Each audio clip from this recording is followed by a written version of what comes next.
देखिए, कभी कभी लगता है कि आपुन ही ভগবান है।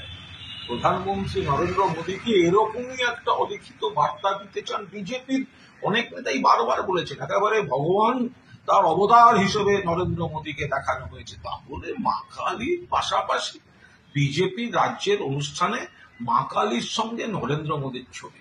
আরে বাংলায় আমরা মা কালীকে আমাদের দেবদেবীদের একটা অন্যরকম উচ্চতায় অন্তর থেকে শ্রদ্ধা করি, সেখানে রাজনৈতিক এক ব্যক্তিকে ভগবানের পাশে বসিয়ে এটা কি হচ্ছে? এ তো ধর্মকেও অপমান করা, দেবদেবীর অবমাননা।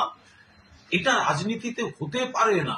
প্রধানমন্ত্রী নরেন্দ্র মোদী তার চেয়ারটা সাংবিধানিক, রাজনৈতিক ব্যক্তি, তার দল তার নীতিকে ভালো বলতে পারে, গোটা দেশ তার বিরোধী।